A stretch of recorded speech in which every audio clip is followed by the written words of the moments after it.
चक्र जागृत होता है तब क्या होता है, दो बातें एक आदमी के पास होती। एक तो उसके पास बेशुमार धन आना शुरू हो जाता है, तो समझ लेना कि मणिपुरक चक्र जागृत हो गया है। जो आदमी योग और तंत्र का मिला जुला अभ्यास करेगा उसको सेक्स की भावना प्रचंड हो जाएगी, ध्यान रखना।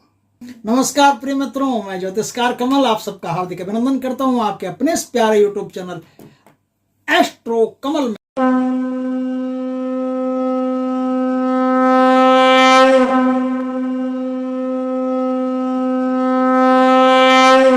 और अलौकिक साधना भी हमारे एक और चैनल है जिसको भी आप सब्सक्राइब करके बेल आइकॉन का बटन दबा करके तैयार रखिएगा, ताकि हमारे बेहतरीन से बेहतरीन बढ़िया बोला नहीं आ रहा था, अच्छे साधनाएं आपके पास आ सके, जैसे आप अपना और देश दुनिया का सबका भला कर सको।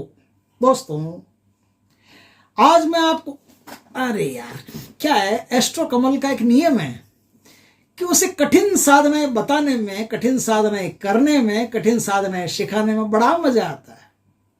इसलिए भगवान की पता नहीं क्या कृपा है कि क्या है, कठिन साधनाएं मुझे देता है और 5 मिनट में शक्तियां सिद्ध करने वाली साधनाएं पता नहीं कहाँ चली जाती है। और एक सिगरेट जला करके और पता नहीं क्या क्या दिया जला करके, ये करके वो करके शक्ति को सीधा बुला लेते हैं। एक गमछा, लाल गमछा पेड़ पर लटका के आ जाओ, तुरंत शक्ति पीछे पीछे आ जाएगी। कनेर का एक इत्र 4 बूंद किसी पेड़ में डाल करके आ जाओ, शक्ति तुरंत पीछे पीछे। ऐसे मजाक है यार, हमको देता ही नहीं है भगवान, हमको देता है साधना एकदम पुख्ता, ठोस, ठम ठम ठम ठम जमा करके, फर्स्ट क्लास। उन साधनों में मेहनत आती है, और मेहनत करेगा कौन? मेहनत तो कोई करने को तैयार नहीं, बहुत कम लोग, रेयर केस में लोग। अब देखो 10 साल हुए हैं और 50,000 के आसपास लोग हैं जिन्होंने हमारे चैनल को सब्सक्राइब किया। जबकि अब आज ही हम ये प्रोग्राम शुरू कर दें कि भैया ये कर लो तुरंत ये हो जाएगा, वो कर लो तुरंत वो हो जाएगा, जूता ऐसे कर लो, उधर रख दो, वो कर दो, तो कुछ ही समय में हमको भी 2.5 लाख, 5 लाख, 10 लाख सब्सक्राइबर मिल सकते हैं और बढ़िया चैनल ग्रो कर सकता है। लेकिन हमको ऐसा ग्रो करना नहीं है, हमको ग्रो से नहीं, मनुष्य के अंदर की ग्रोथ से मतलब है। मनुष्य वास्तव में कोई साधना के प्रति जो रुचि रखेगा वही आएगा। बेकार की भीड़ तो नहीं होगी, कम से कम उधर भीड़ जाती है। और जब देखते हैं कि कुछ नहीं होता यहाँ, तो वही ढाक के 3 पात, बकरी के 3 पैर, कोई मतलब नहीं, तो फिर वापस घूम के किसी दूसरे चैनल पर जाते हैं बेचारे, उनसे आश लगाए रखते हैं।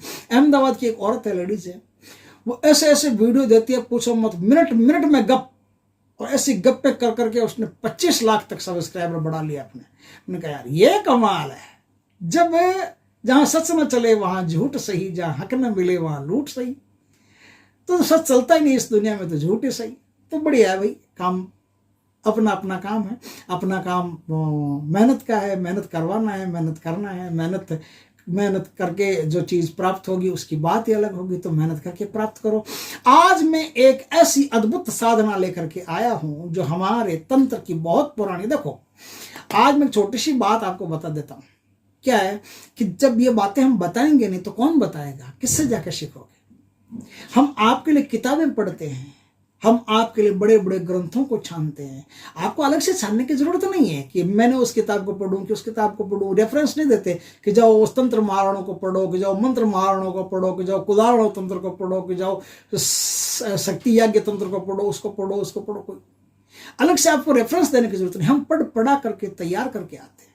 ये हमारे ग्रंथों में लिखा हुआ है, ये हमारे ग्रंथों की वैदिक साधनाएं हैं, ये हमारे ग्रंथों की, हमारे ऋषियों मुनियों की, हमारे साबर ऋषियों मुनियों की अद्भुत से अद्भुत साधनाएं हैं उनके ग्रंथों में उद्धृत है। अब वो ग्रंथ अगर मिट भी रहे हैं, अगर उनके अवशेष भी बचे हुए हैं, तो भी उन ग्रंथों में से जो कुछ भी हमको, वो कहते हैं भागते चोर की लंगोटी हाथ आ जाए तो भी बढ़िया, तो खत्म होते ग्रंथों में से कुछ भी, जो भी कुछ निचोड़ सकते हैं, हम निचोड़ करके ला करके आपको प्रस्तुत करते हैं। एकदम बेहतरीन चीज है।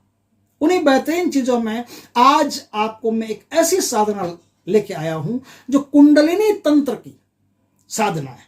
अब कुंडलिनी तंत्र क्या? कुंडलिनी तो योग का सब्जेक्ट है, कुंडलिनी योग का सब्जेक्ट है, तंत्र का सब्जेक्ट ही नहीं।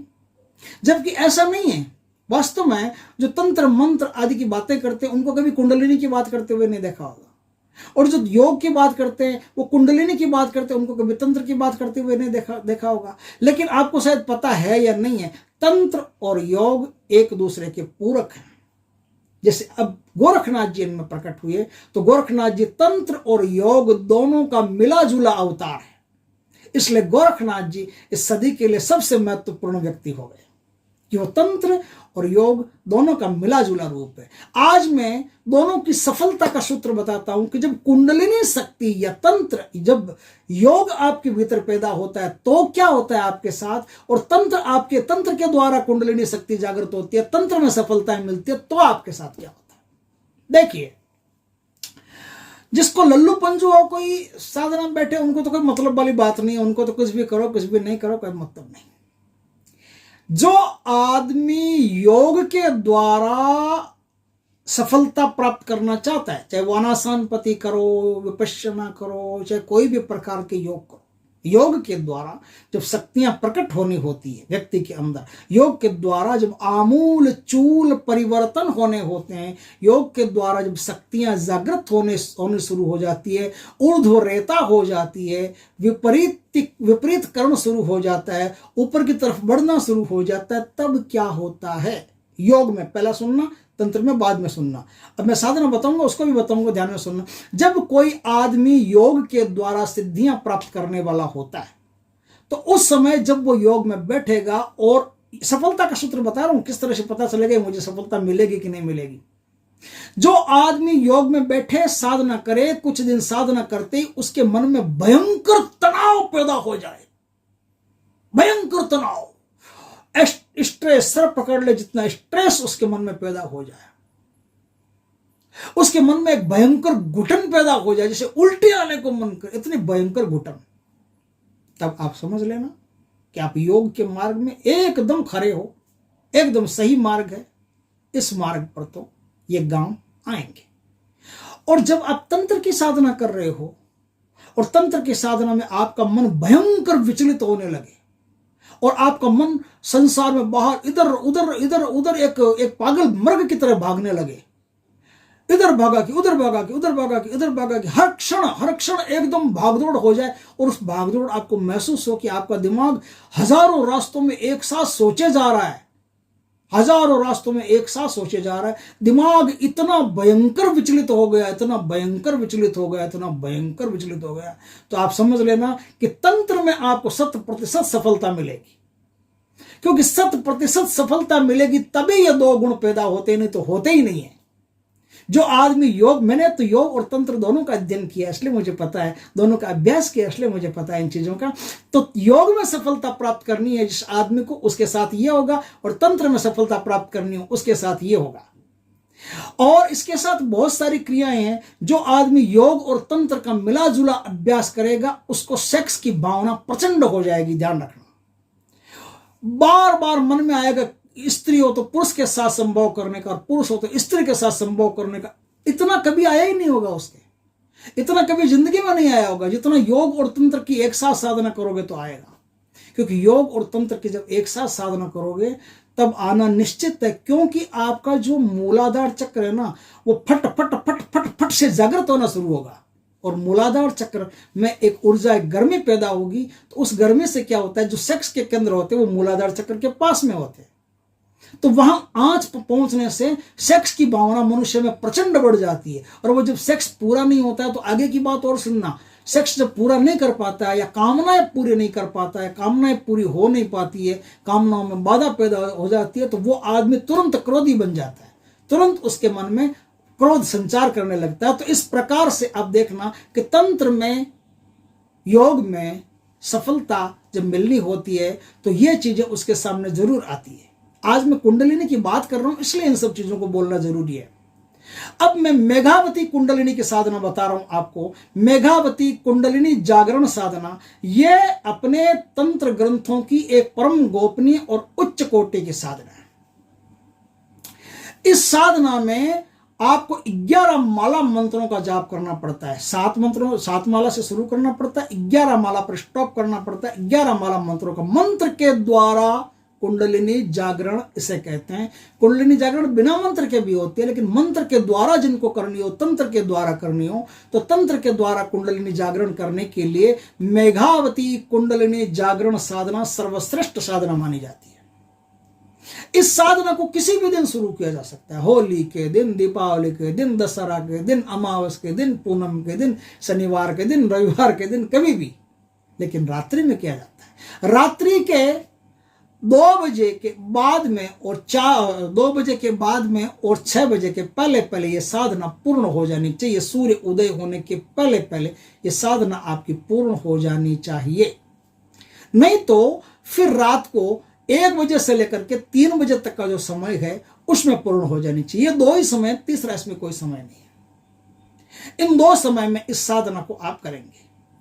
इस साधना में पहली बात तो यह है कि ये साधना जो है वो हर किसी के लिए है भी नहीं। ये साधना उनके लिए जो कुछ साधनाएं पहले कर चुके हैं, जिनको बैठने का अभ्यास है, उनके लिए साधना है।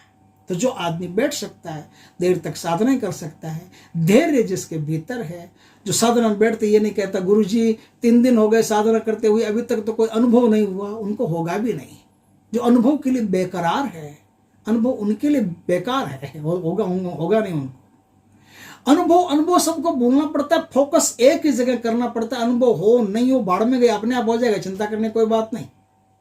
आप गाड़ी में बैठे हो, डरते क्यों? गाड़ी में बैठे 15 मिनट हो गए, अभी तक खुशबू नहीं आई। आपने तो कहा था वहां बगीचा आता है, वहां बहुत बड़ा बगीचा, तो उसमें मस्त खुशबूदार फूल खिले, अभी तक तो गुरुजी खुशबू आई नहीं। आएगी कहां से? अभी गाड़ी पहुंची नहीं है वहां। तुम सब्र तो करो। और इतने बेसब्रे होकर के तुम गाड़ी से उतर गए, तो तुम तो बगीचे से पहले उतर गए, तो फिर खुशबू आएगी कहां से? तुमको अनुभव होगा कहां से?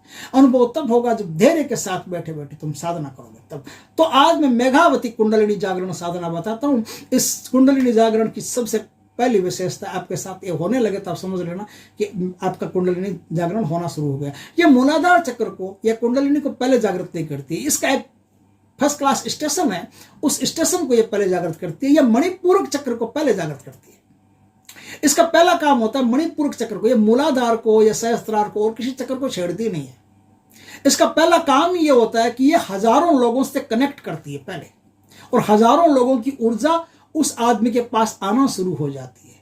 उस आदमी के पास हजारों लोगों की ऊर्जा आएगी तो उस आती हुई ऊर्जा को ये संचित करके और फिर वो कुंडलिनी को धक्का मार करके ऊपर जागृत कर देती है, सहस्त्रार तक पहुंचा देती है और ब्रह्मरंध्र खोल देती है और ब्रह्मांड भेदन तक की क्रियाएं उससे करवा देती है। तो ये हजारों, लाखों, करोड़ों, अरबों लोगों तक आपको पहुंचा सकते हैं। जितने भी लोग इस धरती पर हैं, हो सकता है उतने लोगों तक पहुंचा दे। इसलिए इसके मेघावती साधना कहते हैं। मेघा का मतलब होता है बुद्धि, ज्ञान, ये सब जो मेघा शक्ति होती है, ये मेघा शक्ति की जो अधिष्ठात्री देवी होती है, वो इस कुंडलिनी को जागृत करती है। तो इस कुंडलिनी का मूल प्रधान क्षेत्र जो होता है वो मणिपूरक चक्र होता है। मणिपूरक चक्र में ये सबसे पहला प्रहार करती है, सबसे पहली हैमरिंग करती है, सबसे पहला जागरण करती है, अवेकिंग करती है। तो वहां से जब मणिपूरक चक्र जागृत होता है तब क्या होता है? मणिपूरक चक्र जागृत होने से 2 तरफा मणिपूरक चक्र जागृत होता है, पीठ के पीछे से और पीठ के नाभि के पास से। तो जब मणिपूरक चक्र जागृत होता है तब क्या होता है? 2 बातें एक आदमी के पास होती है। एक तो उसके पास बेशुमार धन आना शुरू हो जाता है, तो समझ लेना कि मणिपूरक चक्र जागृत हो गया है। और बेशुमार खर्चा होना शुरू हो जाता है। एक तरफ तो बेशुमार धन की बाढ़ उसके जीवन में आना शुरू हो गई, लाखों करोड़ों रुपए उसके जीवन में अचानक से दम दम दम पता नहीं कहां से आ रहे हैं, आना शुरू हो जाए तो आप समझ लेना कि आपका मणिपूरक चक्र जागृत हो गया। मेघावती देवी ने अपना काम शुरू कर दिया, अब कुंडलिनी जागृत होने वाली है, आपका काम शुरू हो गया। आप तटस्थ रहना, इन्वॉल्व मत हो जाना कि यार मजा आ गया, अरे यार मजा आ गया, इटली चलते हैं, पेरिस चलते हैं। नहीं, इटली पेरिस अपनी जगह घूमो फिरो, लेकिन रहना तटस्थ, देखते रहना, एक साक्षी की तरह, एक दृष्टा की तरह देखते रहना कि मेरे साथ ये हो रहा है। आपको पता होना चाहिए। नींद में सो रहे हो, घर में चोर घुस गए, पता नहीं, सब कुछ ले जाएंगे। नींद में सो रहे हो लेकिन फिर भी जाग रहे हो, आपको पता है कि दरवाजा खुला है, हल्की सी किसी ने खिड़की खोली है, पैर रखा है, कोई भीतर आ रहा है, सब आपको पता रहना चाहिए। जागते हुए रहना चाहिए, आपका ध्यान कहीं भटक नहीं जाए। तो जब आपके साथ ऐसा होने लगे कि बेशुमार धन की प्राप्ति हो और बेशुमार हाथ आपका खुला हो जाए और दोनों हाथों से धन लुटाना शुरू कर दो, आप अपने आप ही आपके साथ एक क्रिया होना शुरू हो जाए, तो अब समझ लेना कि आपकी कुंडलिनी शक्ति अब आगे का काम करने वाली है। तो करोगे कैसे? नहा धो के, स्नान करके, रात 1 से 3 या फिर 2 से 6 के बीच में इस समय का आप चुनाव कर लें। समय आपका बदलना नहीं चाहिए, इसी समय आपको काम करना है। इस समय में क्या करना है, इस समय में आपको कुंडलिनी शक्ति के लिए अभ्यास शुरू कर देना है। आपको तुरीय अवस्था में बैठ करके, आधी आंखें खुली आधी आंखें बंद, किसी भी दिशा में आपकी आंखें हो, कोई फर्क इसमें नहीं पड़ता है। फर्क इतना ही पड़ता है कि या तो आप सबसे ऊंचा स्थान जो आपके घर में हो, टेरिस वेरिस कुछ हो या उसके ऊपर भी कोई स्थान हो, वहां पर बैठ करके इस साधना को करें, या फिर जमीन के नीचे जो स्थान हो उस स्थान पर करें। क्या है कि इसमें हवा कम से कम, मतलब ऑक्सीजन की मात्रा है ना, वो कम से कम आपको मिलनी चाहिए। जितनी कम ऑक्सीजन मिलेगी उतनी साधना जल्दी सफल होगी। आपने देखा होगा साधु महात्मा अक्सर गुफाओं में तपस्या करते थे। क्यों करते थे? क्योंकि वहां ऑक्सीजन कम थी। जहां ऑक्सीजन कम है वहां विचार अपने आप रुकना शुरू कर देते हैं। विचार ऑक्सीजन पाकर के ही, देखो हर चीज ऑक्सीजन पाकर के ही बढ़ती है, तो विचार भी ऑक्सीजन पाकर के ही आपकी विचार श्रृंखला गहरी होती रहती है, आपको डिस्टर्ब करती रहती है। तो ऑक्सीजन कम मिले ऐसे स्थान का यदि आप चुनाव कर लेते हो तो सबसे बढ़िया है। तो छत सबसे ऊपर है, सबसे ऊपर जो स्थान हो उस स्थान का, कोई पहाड़ हो तो सबसे बढ़िया, नहीं तो छत सबसे बढ़िया है भाई, छत पे बैठ करके कर सकते हो। कोई भी माला हो, उस माला से आपको आधी आंखें बंद आधी आंखें खुली, पूरा ध्यान सांस पर लगा देना। पूरा ध्यान सांस पर लगा करके और फिर 7 माला, और 7 माला के कुछ दिन बाद में धीरे धीरे करके 8, फिर 9, फिर 10 और 11 माला तक आपको जाप करना है। मंत्र क्या है लिख करके भी दे दूंगा, कुछ प्रकार की चीजें कभी कभी कर भी लेनी चाहिए। ओम लम है ह्रीम, अब कोई इसको ह्रिंग भी बोलेगा, कोई ह्रिम भी बोलेगा। ह्रिम रे के बाद में अनुस्वार होता है, 2 बिंदियां होती है ना, वो रे। एम सरस्वती का बीज मंत्र। हुम हनुमान जी का बीज मंत्र। शो उसके बाद में रे। फिर से सुनाता हूं एक बार मंत्र। ओम लम है ह्रीम रे एम हुम शो रे। इस मंत्र का आपको जाप करना है। जैसे जैसे आप जाप करते गए वैसे वैसे आपको बहुत सारी अलौकिकताएं महसूस होगी, हजारों अनुभव होंगे और हजारों शक्तियां आप में प्रवेश करना शुरू कर देगी। जब ये काम आपके साथ होने लगे तब आपको एक चीज और महसूस होगी कि जहां आप छत पे बैठे हो तो आपको लगेगा कि आप नीचे से ऊपर उठ रहे हो और आप गिरने वाले हो। आपका शरीर एकदम फूल जैसा कोमल हो गया। फूल तो फिर भी भारी होता है, रुई जैसा कोमल हो गया, जिससे रुई का कोई फवा होता है, हवा लगते ही फुर्र उड़ जाता है। जैसे गुब्बारा होता है, हवा लगते ही उड़ जाता है, वैसे एकदम गुब्बारे से हल्का हो गया आपका शरीर, ऐसा आपको महसूस होगा। और जब जमीन पर धरती पर आप चलोगे तो आपको लगेगा कि उड़ नहीं जाऊं, इतना हल्कापन खुद में महसूस करोगे। तब आप समझ लेना कि अब शक्तियों ने अपना काम करना शुरू कर दिया है। और उस समय जो अनुभव आपको होंगे वो इतने अलग होंगे कि उनका बखान नहीं किया जा सकता। तो इस प्रकार से एक अति उच्च कोटि की साधना है जो मैंने आप लोगों के भले के लिए, आप लोगों के कल्याण के लिए दी है। इससे आप अपना, देश, दुनिया सबका कल्याण कर सकते हो, सबका भला कर सकते हो। दोस्तों वीडियो अच्छा लगे तो लाइक करना, कमेंट करना, शेयर करना। पहली बार हमारे चैनल पर आए हो तो चैनल को सब्सक्राइब करना। पास में जो बेल आइकॉन का बटन है वो दबा देना ताकि हमारी ज्ञानवर्धक जानकारीपूर्ण वीडियो सबसे पहले आपके पास आ सके। जय श्री कृष्णा दोस्तों, जय माँ मेघावती की।